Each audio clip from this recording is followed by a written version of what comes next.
new topic on the scalar product. So here I have a rectangle, and I could figure out the diagonals, because the one diagonal would be vector A plus vector B, the other diagonal negative vector B plus vector A. In vectors, if we put absolute value bars around something, that is the magnitude, finding its length. So we can find the length of OB, just because they told us the one length was 8 and the other length was 6, just A squared plus B squared equals C squared is 10. If you wanted to add OB plus CA,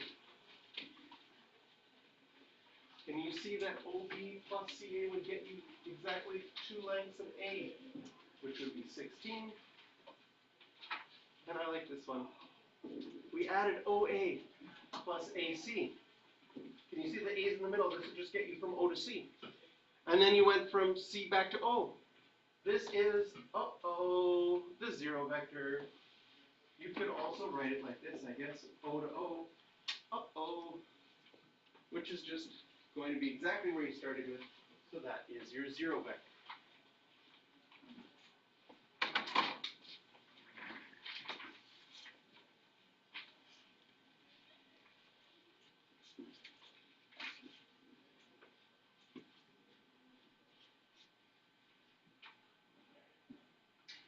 So we've added and subtracted vectors, and it was super straightforward math-wise.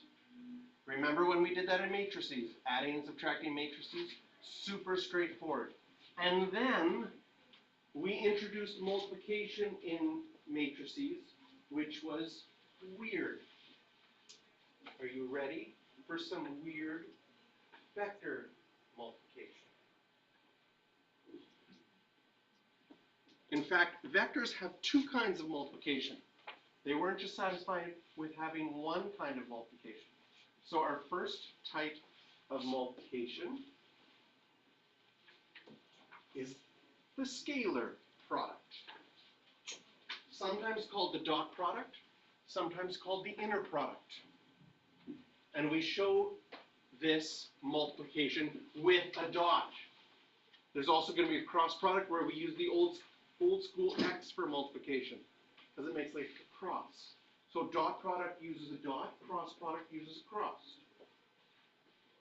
Yeah, and I made it really small. Let me zoom in for all those of you leaning forward.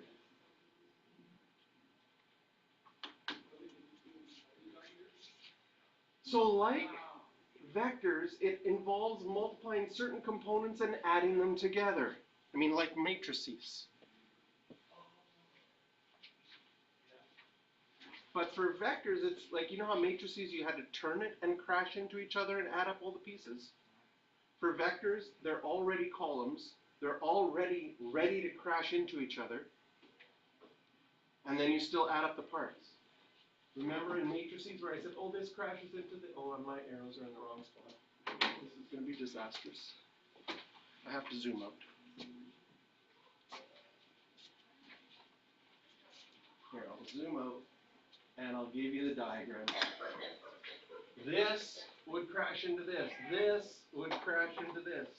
This would crash into that. And then you add up all of those pieces together to get your final answer.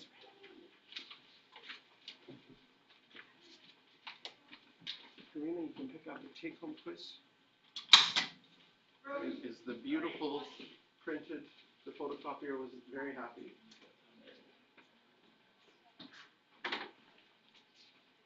And the result you get is just a number. It's not a vector whatsoever. And when something's just a number that has no direction or anything, in vectors that's called a scalar, so that's another reason this is sometimes called the scalar product, because your answer is just a number.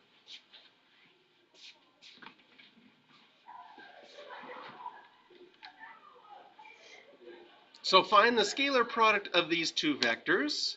I would write them like this, as column vectors, and crash them. 2 times 1 is 2, negative 3 times 2 is negative 6. Add your crashed parts together. your dot product or your scalar product would just be -4.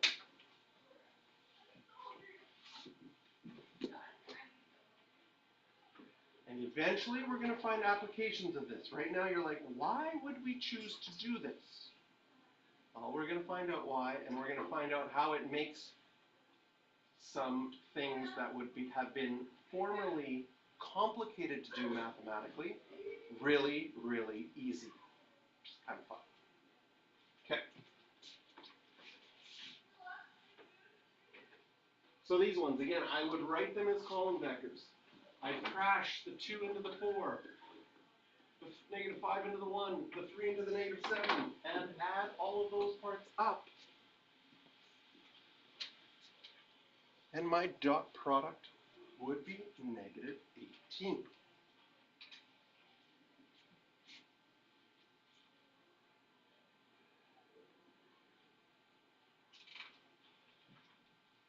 Think about this question. Based on this question, if I did v dot u, would it give me the same answer or a different answer?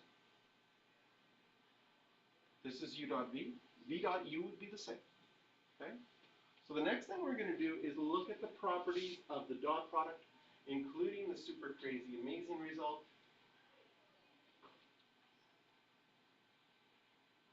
So, dot product could be backwards. If you had a number in front, you could do the dot product first and then do the number, or you can multiply that by the one vector and then do the dot product, or you can multiply it by the other vector. So if you had a scalar in front, you could decide what you wanted to do with that at any point. You can distribute with the dot product. So I could either add these together first and then do the dot product, or do the dot product with each one separately and then add. So distribution is possible. If you have a 0 vector, okay, so notice that this one's bold because that's a vector. I bolded the ones we could add arrowheads onto each of these if you wanted. Oh my goodness, why did I say that? Okay, you could, but they're bolded in your notes to represent vectors.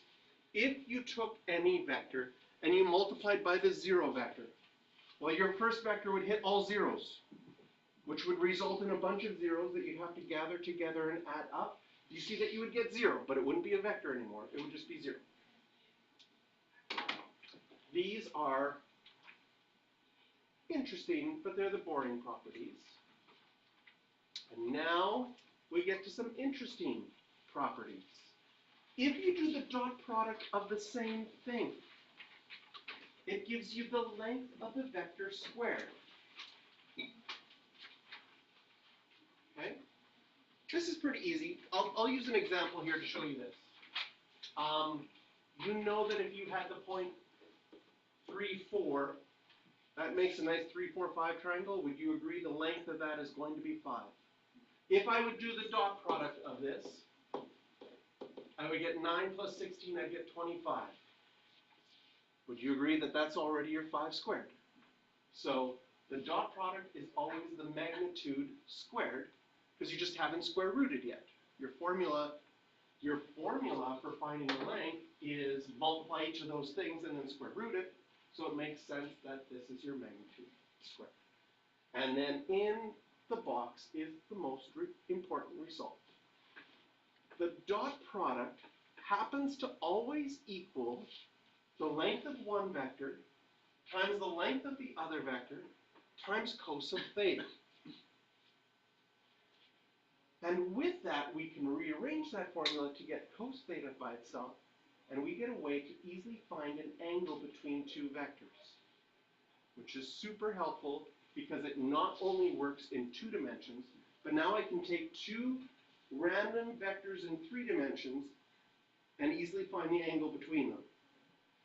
Which, if you try to do that with your regular math, your paper would get filled with all sorts of like rearranging and turning and trying to figure it out. Okay. This is when the vectors are joined tail to tail. So we have one vector u, another vector v. It makes an angle between them. And we can now solve for that angle easily by using a dot product, which seems really simple as far as math goes.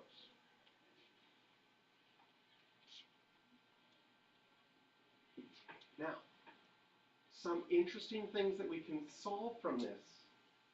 If the two vectors are perpendicular, 90 degrees between them, you know that cos of 90 degrees from your pie plate is 0. So if your dot product is 0, you already know those two vectors are perfectly perpendicular. Really quick way to tell if two things are perpendicular. What did we used to do for perpendicular? Like grade 10 math. How did you determine if two things were perpendicular? So slopes were, well, that's French word. Reciprocals is the English word. And one of them had to be negative. Okay? If I wrote a slope as a vector, right? If something had a slope of 2/3, would you not see that its vector would be flipped like this? This is rise over run, and this is your y, and this is your x. And if something had a negative reciprocal, this would be the flip, and the negative would be somewhere. Can you see if you crash these in as a dot product and add the pieces up, you would just get 0. But it also works in 3 dimensions, which is really cool. Okay, so this is just connecting your old math to new vector math. When the angle between the vectors is acute, 0 to 90 degrees, then cos of theta has to be positive in quadrant 1. So if your dot product is positive, you know the angle between the vectors is between 0 and 90. Does it matter which one is negative? No. And when you write as a vector, it wouldn't matter if you did this, the negative here, or the negative there. Because either it's like, you're either thinking backwards 2 up 3, or right 2 down 3. Do we have any questions for it matters? No. Okay. If the angle is bigger, the angle between two vectors is bigger than 90 degrees, cos in quadrant 2 is negative, so if your dot product is negative, you already know the angle is bigger than 90 degrees. And when two vectors are parallel, the angle between them would be 0. And so cos of 0 is 1, so the dot product is exactly equal to the length of the two vectors. So here we have a very simple kind of, it's kind of like matrices where you turn the one and crash them, but vectors are already columns. You can just crash them into each other, add up the pieces, and there's a lot of really amazing results, especially the angle between. So I think this is a rearrangement. This is the rearrangement of that formula. Super important that we can now find an angle between by just using lengths and the dot product.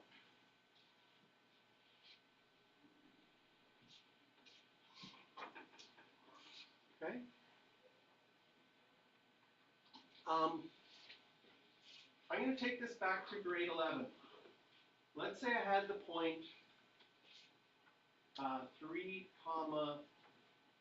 8. Looks like 3, 8. And I'll go over here, 9, 2. Using grade 11 math, how would you solve for theta? What could you do? Right? You could use your distance formula and find this length, and that length, and then you'd have to use your cosine law. How good is your memorization of your cosine law? Is that a good one? Yeah? Well, well, not quite. Like there's two forms of the cosine law. There's one where you have a squared equals b squared plus c squared. Well, I think they used, in yours it started with, the letters don't really matter. You remember this one?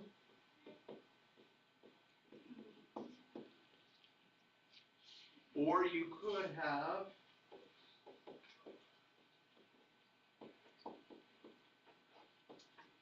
rearranged it to get the cos by itself. So I could use my distance formula 3 times,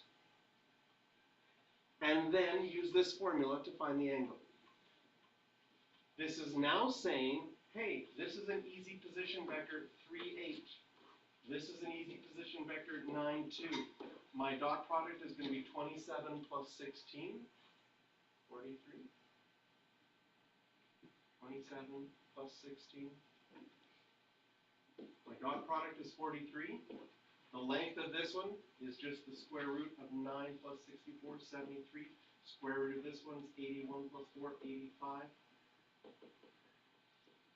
And then you can solve cos inverse of that and get it right away. You don't have super small feet, eh? Look how cute these math shoes are. They're math shoes. They're math shoes. They don't fit anybody. I checked the whole department. What size? 6. Anybody a size 6? But I was thinking they could be an award. We could put them in the math showcase Where did display you get these in box. Lofton Town? I got them on Deposit. Marketplace. I just couldn't, $15 I had to buy them. I'm like, I don't think they'll fit, but I got them. Okay.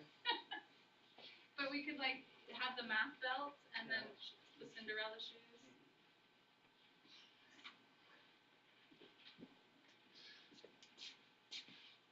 All of a sudden, it's a lot quicker to get the angle in between. That was random, wasn't it? So we have our old technique, we have our new technique. New technique, a little bit quicker to get cos theta by itself. This one I would have had to find 3 equations, 3 different distances before I could plug it in and then solve it. What's nice about this is it works in 3 dimensions as well. I mean, this kind of math works in 3 dimensions as well. It's just a lot of brain to figure out how to move everything. You could do it. Try it. If you have an extra 6 or 7 hours on the weekend, right? Go for it. So now here's 3 dimensions. We want to find the angle between these 2. We could figure out the dot product. Again, I would probably start, I just see it so much easier. Oh, I multiply 3 times 4, 2 times -1, 1 times 2, add them up, my dot product is 12. Find the length of each of them. One is the square root of 14, one is the square root of 21. Write out your formula, cos theta then is 12 over root 41, root 21. Inverse that, you could either have it radians or degrees. Well, we just took 2 dimensions and 2 vectors in 3 dimensions and quickly found the angle between them. Ah, that's pretty.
Yes. This will always be in between.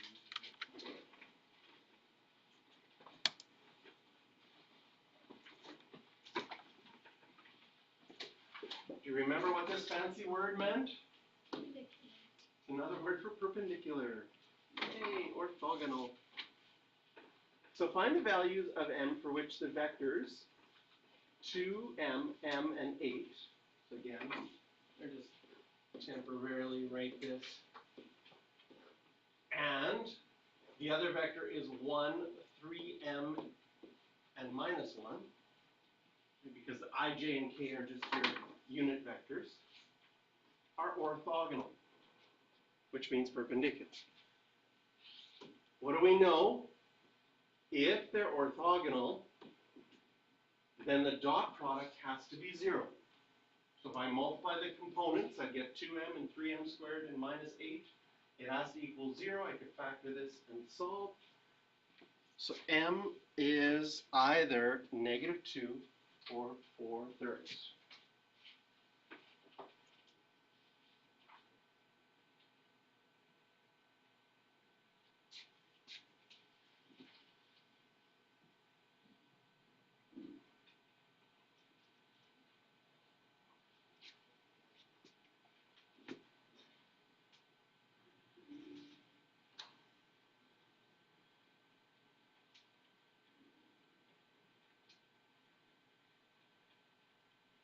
I'm just trying to imagine how complicated this would be without the dot product.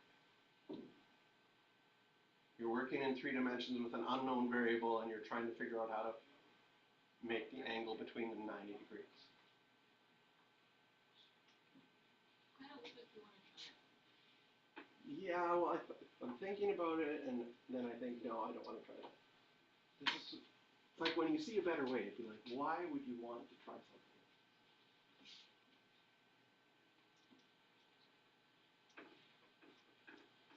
So 4 minus 3, there we go. That would have a slope of -3/4. Any multiple of this will be another vector that's parallel to it. So I could choose any multiple. I chose 3. Could choose 7. Anything that would reduce that slope to the same thing, you just take your original one and multiply it by some number in front, and it will be parallel.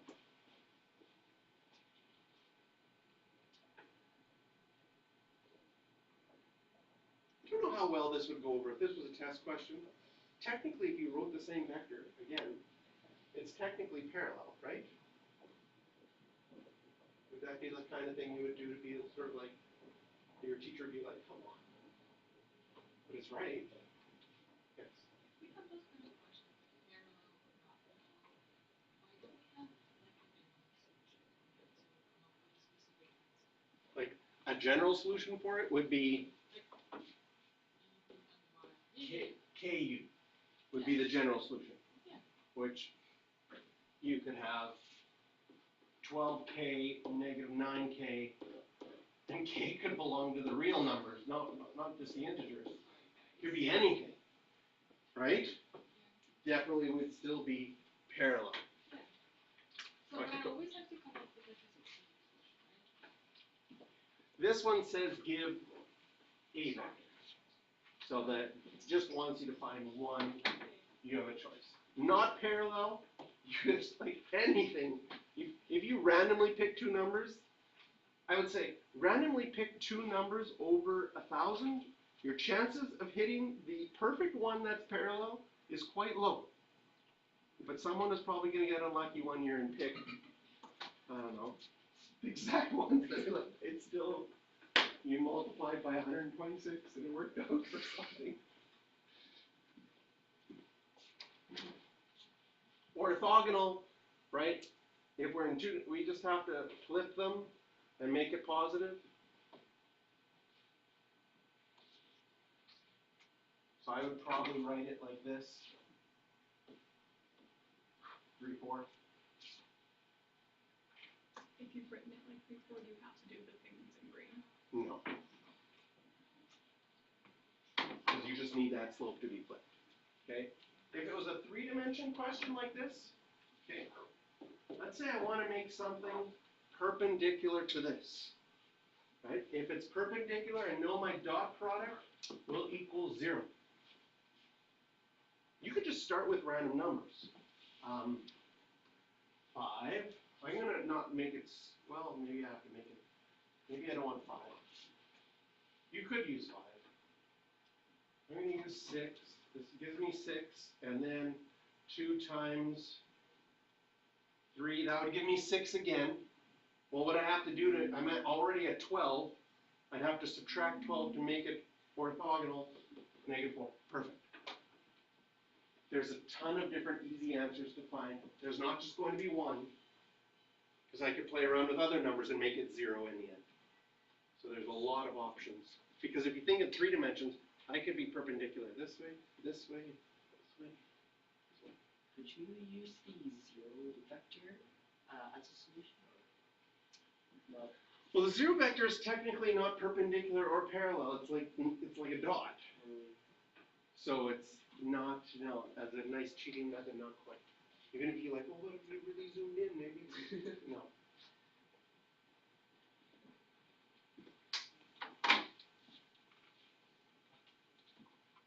Two vectors, 2x, and again, let's write them this way, and 1, -3.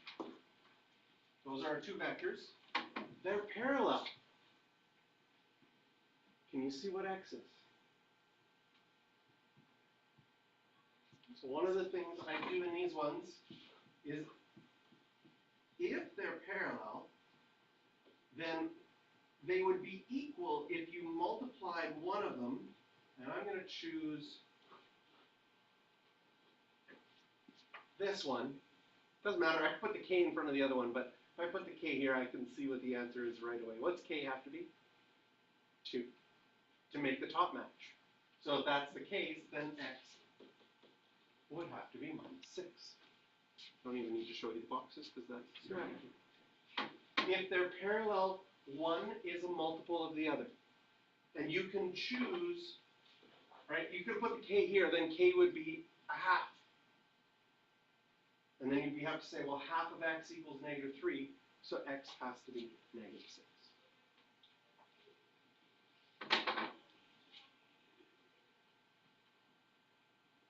If they're perpendicular,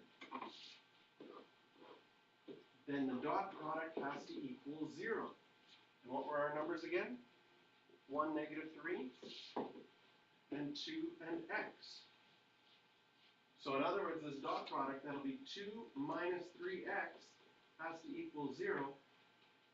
2 has to equal 3x. X has to equal 2x. Nice. So we can use the dot product to do a lot of things with parallel and perpendicular.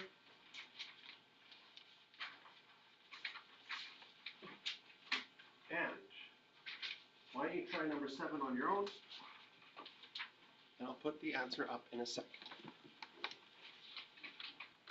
All right, check how you did. And again, I would probably, for visualizing, I would probably